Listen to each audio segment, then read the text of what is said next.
بسم اللہ الرحمن الرحیم.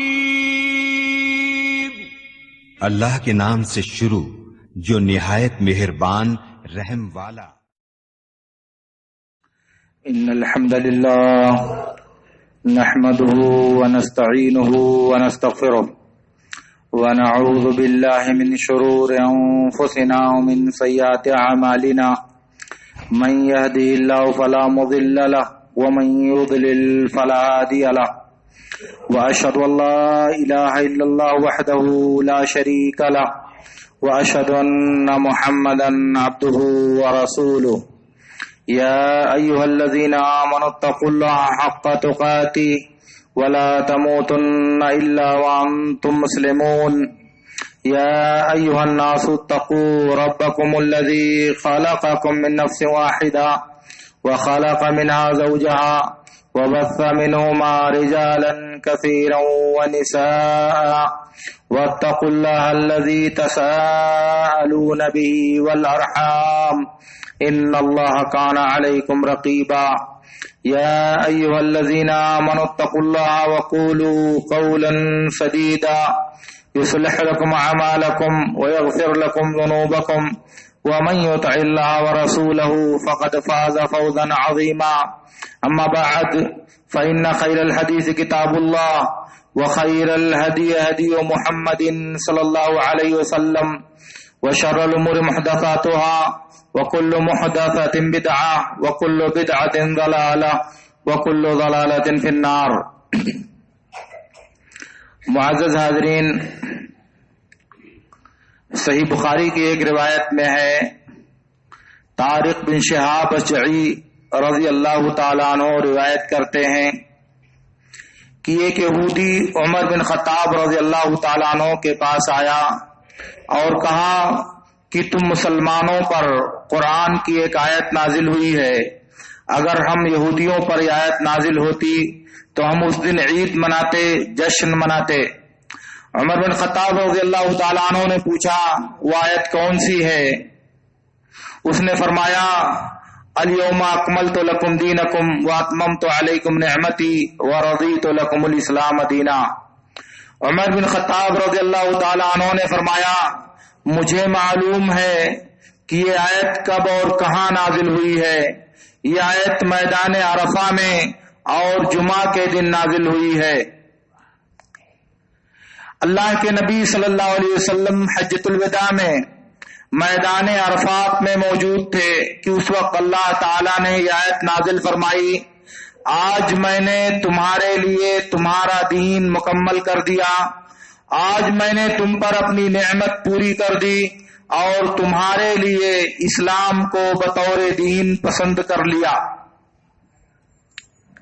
گویا کہ نبی صلی اللہ علیہ وسلم کی وفات سے 82 یا 83 دن پہلے اللہ رب العالمین نے اس دین کے مکمل ہونے کا اعلان کر دیا. اسی لیے نبی صلی اللہ علیہ وسلم نے اپنی وفات سے پہلے اس بات کا اعلان کیا لقد ترکتکم علی مثل البیضاء لیلها کنہارها لا یزیغ عنها الا ہالک.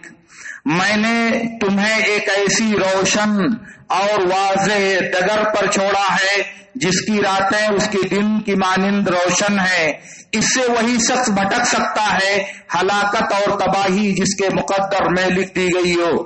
اس کا مطلب یہ ہوا کہ دین ہمارا مکمل ہو چکا ہے. نبی صلی اللہ علیہ وسلم کی زندگی میں اللہ تعالیٰ نے اعلان کیا اور نبی صلی اللہ علیہ وسلم نے دنیا کے انسانوں کو بتا دیا.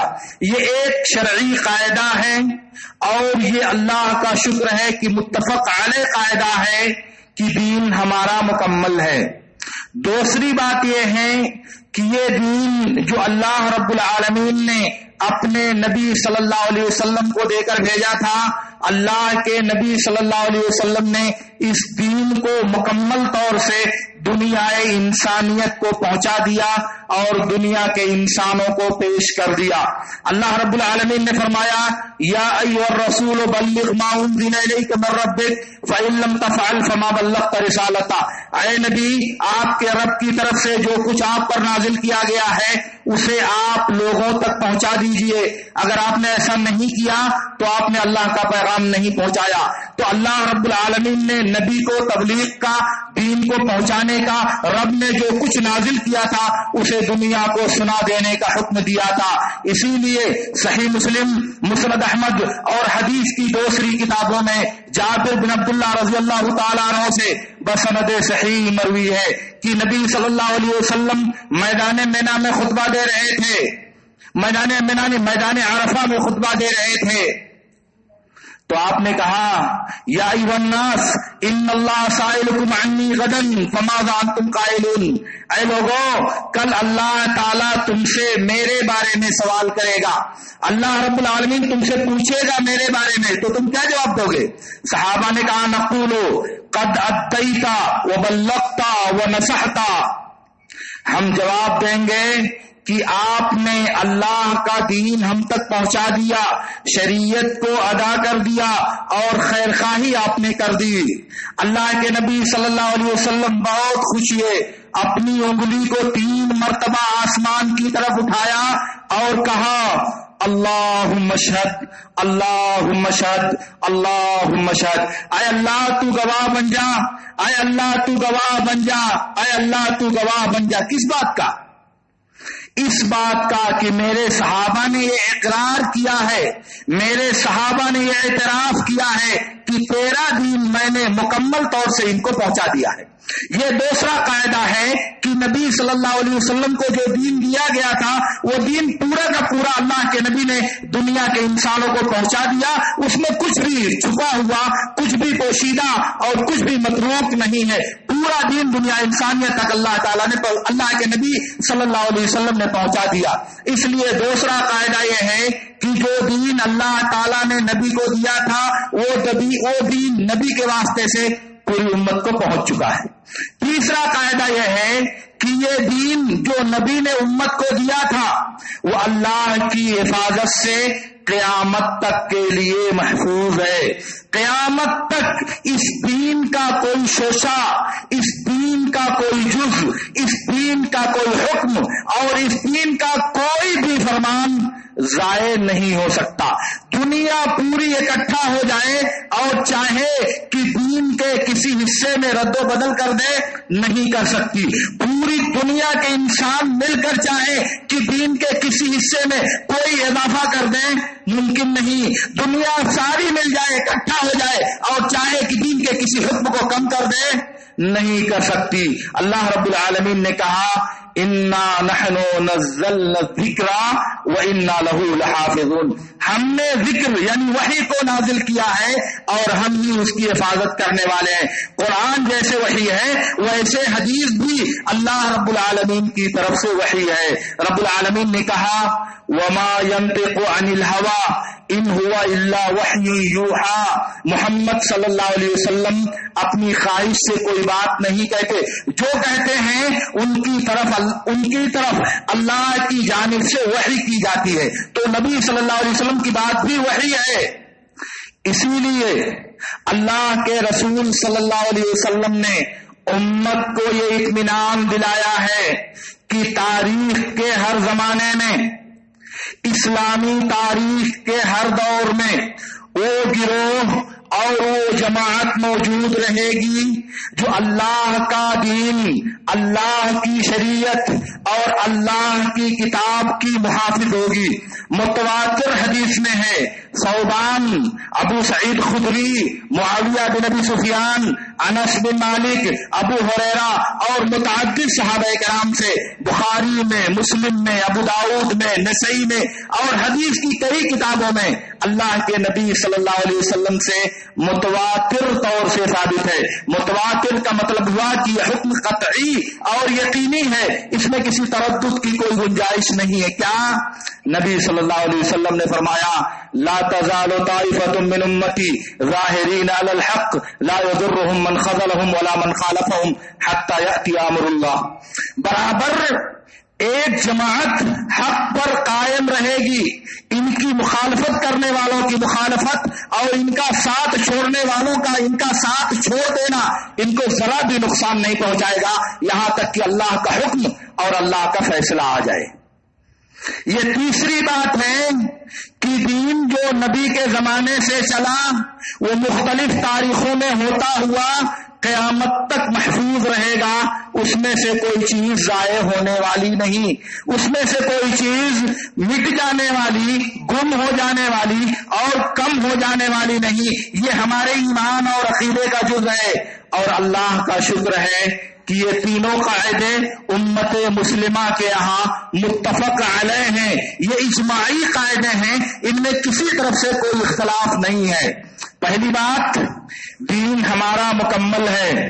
دوسری بات، دین کو اللہ تعالیٰ نے مکمل طور سے دنیا انسانیت کو پہنچا دیا ہے. تیسری بات کہ یہ دین اللہ کی حفاظت سے قیامت تک کے لیے محفوظ رہے گا، اس میں کوئی کمی اور بیشی نہیں ہوگی. چوتھی بات، اللہ رب العالمین نے ارشاد فرمایا لقد كان لكم في رسول الله أسوة حسنة لمن كان يرجو الله واليوم الآخر وذكر الله كثيرا. تمہارے لیے اللہ کے رسول صلی اللہ علیہ وسلم کے اندر شاندار نمونہ اور بہترین اسوہ ہے اس شخص کے لیے جو اللہ پر اور یوم آخرت پر ایمان رکھتا ہو اور بہت زیادہ اللہ کا ذکر کرتا ہو. گویا کہ اہل ایمان کے لیے اللہ رب العالمین نے نبی صلی اللہ علیہ وسلم کی زندگی کو نمونہ، آئیڈیل اور اسوہ حسنہ قرار دیا ہے. اس کا مطلب یہ ہے کہ زندگی کے ہر موڑ پر ہم سے مطلوب ہے کہ اسوہ حسنہ کے آئینے میں دیکھ کر ہم اپنے چہرے کی خراشوں کو درست کرنے کی کوشش کریں. اسوہ حسنہ پر نظر ڈال کر ہم اپنی زندگی کے اعمال کو سنوارنے کی کوشش کریں. اس کو اللہ کے نبی صلی اللہ علیہ وسلم نے بھی اللہ رب العالمین نے متعدد آیتوں میں بیان فرمایا ہے. اور اللہ کا شکر ہے کہ یہ بات بھی متفق علیہ ہے کہ نبی صلی اللہ علیہ وسلم کی زندگی پوری دنیا کے مومنوں کے لیے اسوہ حسنہ ہے. اس اسوہ حسنہ کے دو جز ہیں، ذرا توجہ سے میری بات سننے کی کوشش کیجیے گا. اس اسوہ حسنہ کے دو جز ہیں. ایک جز تو ہے جسے نبی صلی اللہ علیہ وسلم نے کیا ہے، کرنے کا حکم دیا ہے. دوسرا جز وہ ہے جسے نبی صلی اللہ علیہ وسلم نے ترک کر دیا ہے، جسے نبی صلی اللہ علیہ وسلم نے نہیں کیا ہے. تو جو کیا ہے وہ کرنا ہے، یہ اسوہ حسنہ کی پیروی ہے. جو نہیں کیا ہے اسے نہیں کرنا ہے، یہ اسوہ حسنہ کی پیروی ہے. یعنی نبی صلی اللہ علیہ وسلم نے جس کام کو نہیں کیا اس کام کو نہیں کرنا، یہ اس اسوہ حسنہ کی پیروی ہے. گویا کہ نبی صلی اللہ علیہ وسلم کی سنت کی دو قسمیں ہیں. ایک قسم ہے سنت فعلیہ، دوسری قسم ہے سنت ترکیہ. سنت فعلیہ کا مطلب ہے نبی نے جو کیا ہے اس کو کیا جائے، اور سنت ترکیہ کا مطلب یہ ہے نبی نے جسے ترک کر دیا ہے، جسے چھوڑ دیا ہے اسے چھوڑ دیا جائے. آپ اس کے لیے اصول کی کوئی بھی کتاب اٹھا لیں. اگر آپ چاہیں تو ابو الحسین بصری کی المعتمد دیکھیں، اگر چاہیں تو زرکشی کی کتاب اصول فقہ میں البدر المنیر دیکھیں، اور اگر آپ چاہیں تو آمدی کی الاحکام فی اصول الاحکام دیکھیں، اور اگر آپ چاہیں تو غرناطی کی اصول الفقہ دیکھیں. گویا کی اصول فقہ کی کوئی بھی کتاب آپ دیکھیں تو آپ کو یہ قاعدہ لکھا ہوا محرر اور واضح انداز میں دکھائی دے گا کہ نبی صلی اللہ علیہ وسلم کے اسوہ اور آپ کی سنت کی دو قسمیں ہیں، ایک فعلیہ اور دوسرے ترکیہ. میں آج آپ سے سنت ترکیہ کے بارے میں کچھ بات کرنا چاہتا ہوں. امام شافعی رحمۃ اللہ علیہ نے لکھا ہے، جیسا کہ حافظ ابن حجر نے فتح الباری میں ان سے نقل کیا ہے، وَلَكِنَّا نَتَّبِعُ الرَّسُولَ فِعْلًا وَتَرْكًا. ہم نبی صلی اللہ علیہ وسلم کی اتباع دو طرح سے کرتے ہیں، ایک تو جو آپ نے کیا ہے اسے کر کے، اور جو آپ نے نہیں کیا ہے اسے چھوڑ کر کے. عیدین کی نماز نبی صلی اللہ علیہ وسلم نے زندگی میں تقریباً 10 مرتبہ پڑھی، مگر کبھی بھی نبی صلی اللہ علیہ وسلم نے عیدین کے لیے نہ اذان کہی نہ اقامت کہی، نہ اذان کہلوائی اور نہ اقامت کہلوائی۔ اس کا مطلب ہوا کہ عیدین کے لیے اذان اور اقامت نہ کہنا یہ نبی صلی اللہ علیہ وسلم کی سنت ہے، اور عیدین کے لیے اذان اور اقامت کہنا یہ بدعت ہے کیونکہ نبی صلی اللہ علیہ وسلم نے نہیں کیا۔ اسی لیے جابر بن سمرہ، عبداللہ بن عباس اور متعدد صحابہ کرام کہتے ہیں کہ ہم نے اللہ کے رسول صلی اللہ علیہ وسلم کے ساتھ کئی مرتبہ، غیر مرۃ ولا مرتين، متعدد مرتبہ نبی صلی اللہ علیہ وسلم کے ساتھ عیدین کی نماز پڑھی، مگر آپ نے نہ اذان کہی نہ اقامت کہی۔ اب سوال یہ ہے کہ ہم کو پتہ کیسے چلے گا کہ نبی صلی اللہ علیہ وسلم نے فلاں کام نہیں کیا؟ ہم کو معلوم کیسے ہوگا کہ نبی صلی اللہ علیہ وسلم نے یہ کام نہیں کیا؟ تو اس کو معرفت کا 2 طریقہ ہے ہمارے پاس۔ ایک طریقہ تو یہ ہے کہ اصحاب نبی میں سے، صحابہ کرام میں سے کوئی آدمی یہ کہے کہ اللہ کے نبی صلی اللہ علیہ وسلم نے فلاں کام نہیں کیا، نبی صلی اللہ علیہ وسلم نے فلاں کام کو ترک کر دیا۔ تو اب جب اس کو خبر دیا صحابی نے تو مان لیا گیا کہ نبی صلی اللہ علیہ وسلم نے یہ کام نہیں کیا۔ مثال کے طور پر ابھی یہی حدیث کہ عیدین پڑھی نبی صلی اللہ علیہ وسلم نے مگر اذان اور اقامت نہیں کہی، یا اسی طرح سے عبداللہ بن عمر رضی اللہ تعالیٰ عنہما نے کہا کہ نبی صلی اللہ علیہ وسلم جب بھی سفر پر نکلے تو سفر میں آپ نے سنت راتبہ، فرض نماز سے پہلے اور فرض نماز کے بعد جو سنت ہے ان سنتوں کو پڑھنے کا اہتمام نہیں کیا، اس لیے سفر کی حالت میں سنن راتبہ کو نہ پڑھنا یہ نبی صلی اللہ علیہ وسلم کی سنت ہے۔ تو یہ صحابی خبر دے تب ہم کو پتا چلے گا۔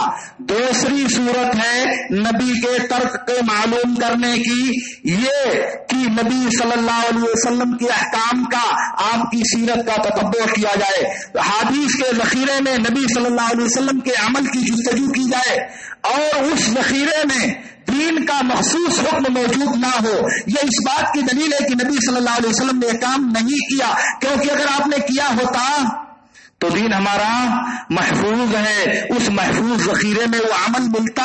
جب نہیں ہے تو معلوم ہوا کہ نبی نے ایسا نہ کیا، نہ کرنے کا حکم دیا۔ آپ یہ نہیں کہہ سکتے کہ ہو سکتا ہے نبی نے کیا ہو سکتا ہے نبی نے بیان کیا ہو مگر صحابہ نے نقل نہ کیا ہو، کیونکہ اس کا مطلب ہوگا کہ ہمارا دین محفوظ نہیں ہے، الیاذ باللہ۔ جبکہ ہمارا عقیدہ یہ ہے کہ ہمارا دین محفوظ ہے قیامت تک کے لیے۔ اس لیے جب دین کے ذخیرے میں جستجو کی جائے اور کوئی مخصوص عمل اس میں نہ پایا جائے تو یہ فیصلہ کیا جائے گا کہ فلاں کام نبی صلی اللہ علیہ وسلم نے نہیں کیا ہے۔ اگر کیا ہوتا تو صحابہ نے نقل کیا ہوتا، اور جب نقل نہیں کیا تو معلوم ہوا کہ یہ چیز ہمارے دین میں موجود نہیں ہے۔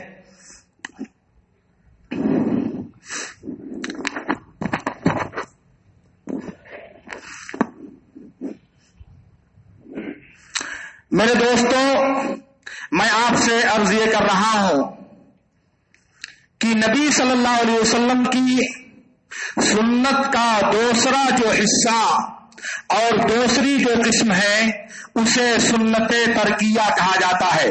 میرے احباب اور میرے طلبہ جو یہاں موجود ہیں وہ اس بات کو نوٹ کر لیں کہ سنت کے ذخیرے میں جس طرح بہت سے کام کرنا، بہت سے عمل انجام دینا نبی صلی اللہ علیہ وسلم کی سنت اور آپ کے حکم کی پیروی اور آپ کی اطاعت ہے، اسی طرح سنت کے ذخیرے میں بہت سے کام کو نہ کرنا اور بہت سے کام سے باز رہنا نبی صلی اللہ علیہ وسلم کے طریقے کی پیروی اور آپ کی سنت کی اتباع ہے۔ نبی صلی اللہ علیہ وسلم دن بھر میں روزانہ 5 مرتبہ جماعت کے ساتھ نماز پڑھتے تھے اور پڑھاتے تھے، سب لوگ پڑھتے تھے۔ اگر نبی صلی اللہ علیہ وسلم فرض نماز کے بعد ہاتھ اٹھا کر انفرادی یا اجتماعی دعا کرتے تو یہ بات سیرت میں نقل ہوتی یا نہیں ہوتی؟ قرآن و سنت کے ذخیرے میں یہ بات محفوظ ہوتی یا نہیں ہوتی؟ ظاہر ہے کہ صحابہ اس کو نقل کرتے، یہ بات منقول ہوتی، کیونکہ ہمارا دین محفوظ ہے، اس میں کوئی جز ضائع نہیں ہوا ہے۔ اور سنت کے ذخیرے کو الٹ جائیے، احادیث کی کتابوں کو پلٹ لیجئے، آپ کو ایک لفظ نہیں ملے گا کہ نبی صلی اللہ علیہ وسلم نے کبھی فرض نماز کے بعد ہاتھ اٹھا کر انفرادی یا اجتماعی طور سے دعا کیا ہے۔ معلوم ہوا کہ فرض نماز کے بعد ہاتھ اٹھا کر دعا کرنا، چاہے انفرادی ہو یا اجتماعی ہو، یہ نبی صلی اللہ علیہ وسلم کا طریقہ نہیں تھا، اس لیے اس کا ترک کر دینا یہ نبی صلی اللہ علیہ وسلم کی سنت ہے۔ نبی صلی اللہ علیہ وسلم زندگی بھر ہمیشہ ممبر پر یا بغیر ممبر کے کھڑے ہو کر کے خطبہ دیتے تھے۔ خطبے کے دوران اگر نبی صلی اللہ علیہ وسلم دعا کرتے اور صحابہ آمین کہتے، آپ رفع یدین کرتے اور صحابہ بھی رفع یدین کرتے یا نہ کرتے، یہ بات حدیث میں نقل ہوتی، یہ بات اصحاب نبی نے دین کے ذخیرے میں ہمارے لیے بیان کیا ہوتا۔ تو جب سب چپ ہیں، اس کا مطلب یہ ہوا کہ ممبر سے خطبے کے دوران کھڑے ہو کر دعا کرنا اور مقتدیوں کا اس دعا پر آمین آمین کہنا، یہ اسوہ حسنہ نبی صلی اللہ علیہ وسلم کے اسوہ میں موجود نہیں ہے۔ کیوں؟ اس لیے کہ اگر ہوتا، نبی نے کیا ہوتا تو محفوظ ہوتا، کیونکہ ہمارا دین محفوظ ہے۔ نبی صلی اللہ علیہ وسلم نے زندگی میں کم سے کم 9 مرتبہ یا 10 مرتبہ عیدین کی نماز پڑھی اور پڑھائی، مگر کسی بھی روایت میں نہیں آتا کہ نبی صلی اللہ علیہ وسلم نے نماز سے فارغ ہونے کے بعد یا خطبہ سے فارغ ہونے کے بعد اجتماعی طور سے یا انفرادی طور سے ہاتھ اٹھا کر دعا کیا ہو، کسی بھی روایت میں نہیں ملتا کہ نبی صلی اللہ علیہ وسلم نے ایسا کیا تھا۔ اس کا مطلب یہ ہوا کہ عیدین کی نماز سے فارغ ہونے کے بعد، عیدین کے خطبے سے فارغ ہونے کے بعد ہاتھ اٹھا کر رفع یدین کر کے انفرادی یا اجتماعی دعا کرنا نبی صلی اللہ علیہ وسلم کے اسوہ حسنہ میں موجود نہیں ہے۔ اس لیے اس کو نہ کرنا میرے نبی صلی اللہ علیہ وسلم کی سنت کی پیروی ہے، اور اس کو انجام دینا نبی صلی اللہ علیہ وسلم کے طریقے کی مخالفت ہے۔ نبی صلی اللہ علیہ وسلم نے اپنی زندگی میں متعدد مرتبہ کئی مردوں کو دفن کیا، ان کی نماز جنازہ پڑھی، مگر کسی حدیث میں نہیں آتا کہ نبی صلی اللہ علیہ وسلم نے قبر پر اذان دی ہو یا اذان دلوائی ہو۔ اس لیے قبر پر اذان دینا نبی صلی اللہ علیہ وسلم کے طریقے کی مخالفت ہے، اور اذان نہ دینا نبی صلی اللہ علیہ وسلم کی سنت کی پیروی ہے۔ یہ بات الحمدللہ سب کے ہاں متفق علیہ ہے کہ قبر پر اذان دینا بدعت ہے، مگر کیوں؟ دلیل کیا ہے؟ کیوں بدعت ہے؟ دلیل یہ ہے کہ نبی صلی اللہ علیہ وسلم نے زندگی میں کئی مرتبہ بہت سے مردوں کو دفن کیا، مگر دفن کرتے ہوئے یا دفن کرنے سے پہلے یا دفن کرنے کے بعد کبھی آپ نے قبر پر نہ اذان دی، نہ اذان دلوائی، نہ اذان دینے کی اجازت دی، اس لیے اذان دینا یہ بدعت ہے۔ لیکن نبی صلی اللہ علیہ وسلم مردوں کو دفن کرنے کے بعد قبر کے پاس کھڑے ہوتے اور صحابہ کو حکم دیتے، استغفروا لاخیکم واسألوا له التثبیت فإنه الآن يسأل۔ قبر کے پاس کھڑے ہوتے اور صحابہ سے کہتے کہ اپنے بھائی کے لیے مغفرت کی دعا کرو اور اس کے لیے اللہ سے ثابت قدمی کا سوال کرو، کیونکہ ابھی اس سے باز پرس کی جائے گی، اس سے فرشتے سوال کریں گے۔ تو آپ نے دعا کیا، دعا کرنے کا حکم بھی دیا، اس لیے میت کو دفن کرنے کے بعد قبر کے پاس کھڑے ہو کر کے دعا کرنا یہ مستحب ہے، نبی صلی اللہ علیہ وسلم کی سنت ہے۔ مگر اس موقع سے ہاتھ اٹھانا، سب کا مل کر اجتماعی طور سے دعا کرنا یہ بدعت ہے، کیونکہ نبی صلی اللہ علیہ وسلم نے دعا تو کی، دعا کرنے کا حکم تو دیا، مگر نہ آپ نے ہاتھ اٹھایا اور نہ ہاتھ اٹھانے کا حکم دیا، نہ آپ نے اجتماعی دعا کروائی اور نہ آپ نے اجتماعی دعا کرنے کی اجازت دی۔ تو اگر یہ بات دین ہوتی تو نبی صلی اللہ علیہ وسلم نے اس وقت کیا ہوتا، تو یہ بات کیوں غلط ہے؟ اس لیے کہ نبی صلی اللہ علیہ وسلم نے اسے ترک کر دیا ہے، اسے چھوڑ دیا ہے، اس لیے ہم سے مطلوب ہے کہ ہم بھی اس کو ترک کر دیں۔ ٹھیک اس کو اسی طرح سمجھیے جیسے قبر پر اذان دینا کیوں نہیں جائز ہے؟ اذان دینا تو ایک نیکی کا کام ہے، ایک ثواب کا کام ہے، ایک بھلائی کا کام ہے، مگر ہم کہتے ہیں کہ قبر پر اذان دینا بدعت ہے۔ کیوں بھائی؟ اس لیے کہ نبی صلی اللہ علیہ وسلم نے اسے ترک کر دیا ہے، چھوڑ دیا۔ اس موقع سے آپ نے نہ اذان دی نہ دلوائی، اسی طرح سے اس وقت دعا کرنے کے موقع پہ نبی صلی اللہ علیہ وسلم نے نہ رفعین کیا، نہ کرنے کا حکم دیا، نہ سب نے مل کر دعا کی اور نہ آپ نے سب کو اکٹھا کر کے دعا کروائی۔ تو جیسے یہ چھوڑنا نبی کی سنت ہے، ایسے اس کو بھی چھوڑنا نبی صلی اللہ علیہ وسلم کی سنت ہے۔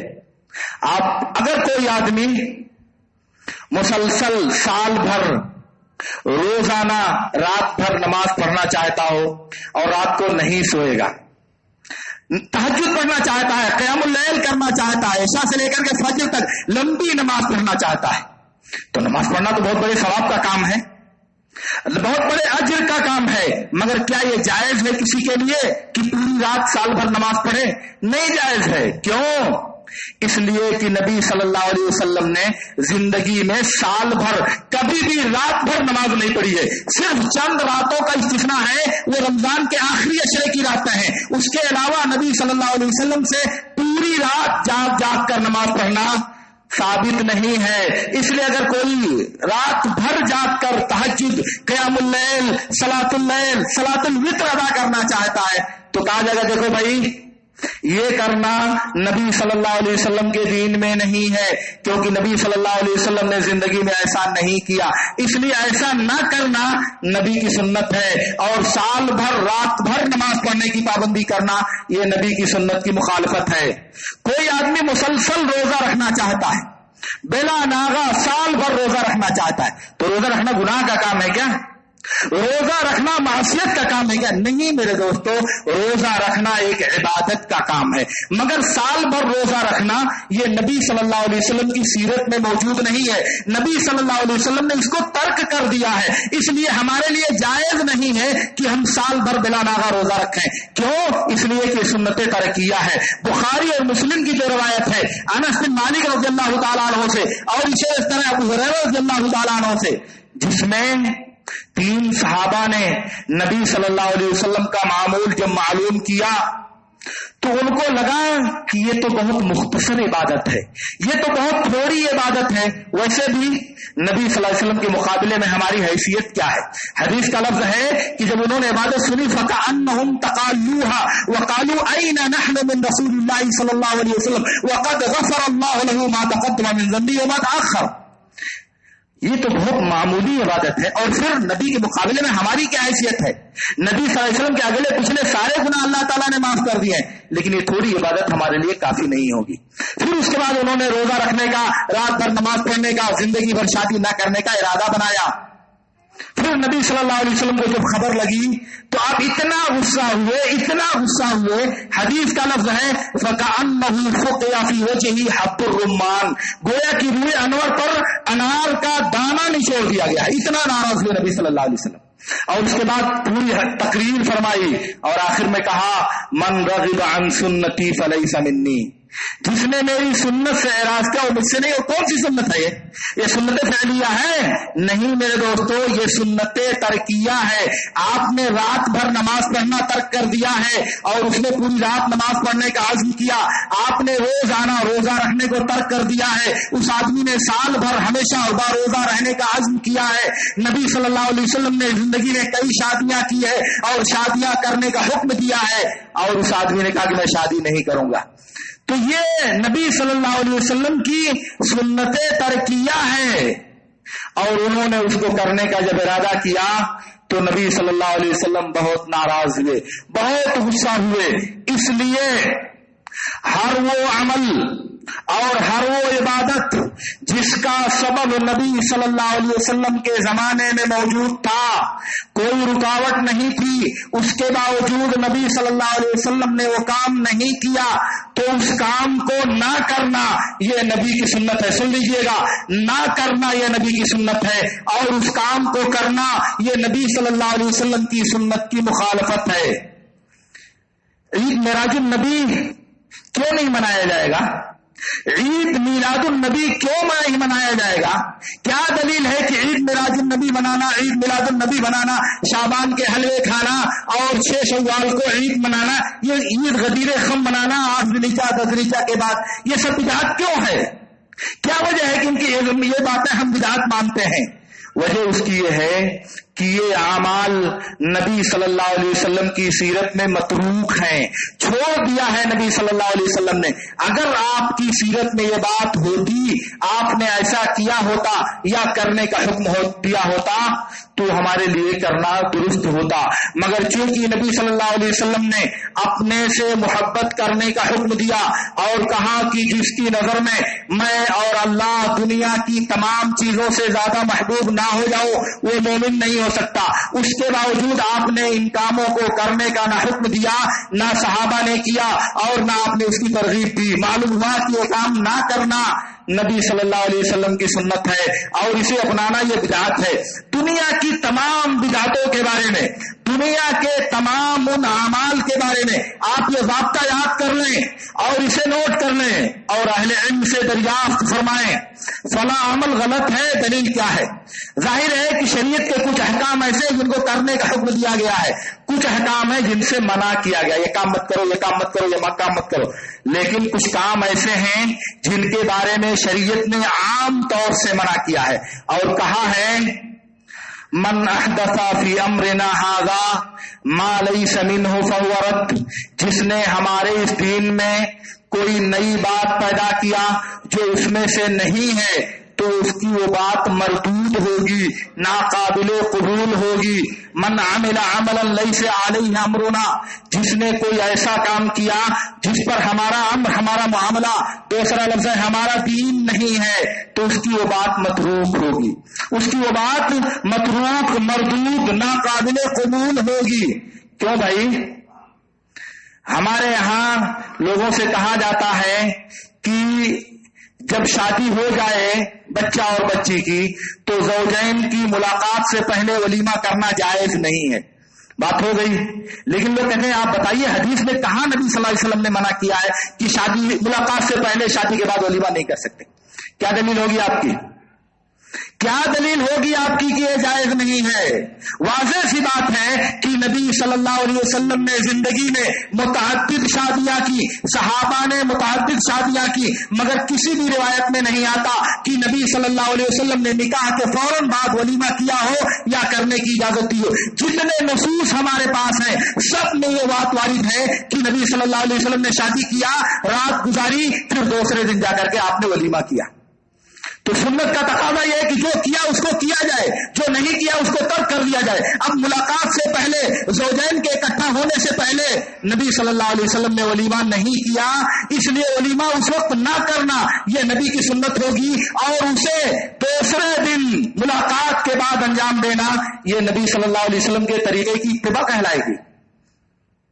اس لیے جو بھی اعمال اس نام پر ہمارے ہاں رواج دیے جاتے ہیں کہ نبی صلی اللہ علیہ وسلم نے منع نہیں کیا ہے، اس کے بارے میں نبی صلی اللہ علیہ وسلم نے قاعدہ دیا ہے کیا؟ جس نے ہمارے اس دین میں نئی بات پیدا کی، بخاری اور مسلم کی روایت میں من احدث فی امرنا ھذا ما لیس منہ فہو رد، تو یہ بات تو مردود ہے کیونکہ دلیل سے خالی ہے۔ اسی لیے اہل علم کا قاعدہ یہ ہے کہ عبادات کے اندر اصل حرمت ہے، ہر عبادت حرام ہے جب تک کتاب و سنت میں، قرآن اور حدیث میں اس کی دلیل نہ پائی جائے۔ جب تک قرآن و حدیث میں کسی عبادت کی دلیل نہیں ملتی تب تک وہ عبادت انجام دینا حرام ہے۔ تو اب اصل یہ ہے کہ عبادت کے ثبوت کے لیے دلیل دیا جائے، یہ کام نبی صلی اللہ علیہ وسلم نے کیا، یہ کام نبی صلی اللہ علیہ وسلم نے کرنے کا حکم دیا، اس کے لیے یہی کافی ہے کہ یہ عمل غلط ہے، یہ عبادت جائز نہیں ہے کیونکہ نبی صلی اللہ علیہ وسلم سے یہ عمل ثابت نہیں ہے، یہی کہہ دینا کافی ہے۔ اور یہ کہنا میرے اور آپ کا کام نہیں ہے، یہ تو اہل علم اور کبار علماء کا یہ کام ہے کہ وہ فیصلہ کریں کہ یہ بات دین میں موجود ہے یا دین میں موجود نہیں ہے۔ سرے دست میں آپ سے جو بات عرض کرنا چاہتا ہوں میرے دوستو کہ نبی صلی اللہ علیہ وسلم کی سنت کی دو قسمیں ہیں، ایک سنت فعلیہ جنہیں بجا لانا، جن پر عمل کرنا نبی کی سنت کی پیروی ہے، دوسری قسم ہے سنت ترکیہ جن کو نہ کرنا، جنہیں چھوڑ چھوڑ دینا، جن سے منہ موڑ لینا، یہ نبی صلی اللہ علیہ وسلم کے طریقے کی پیروی ہے۔ اس لیے سنت ترکیہ کے تعلق سے آپ کو متنبہ اور آپ کو ہوشیار رہنا چاہیے، اور اس کے بارے میں دریافت کر کے، معلوم کر کے، اہل علم سے سوال کر کے اس سے آگاہ رہنا چاہیے، اسے جاننا چاہیے، اسے معلوم کرنا چاہیے کہ یہ ہمارے ایمان کا تقاضا ہے۔ اللہ رب العالمین سے میری دعا ہے کہ اللہ رب العالمین ہمیں ان باتوں کو سمجھنے اور ان میں سے بہترین باتوں پر عمل کرنے کی توفیق عطا فرمائے۔ وآخر دعوانا ان الحمد للہ رب العالمین۔ اقول لکم ما تسمعون واستغفر اللہ لی ولکم۔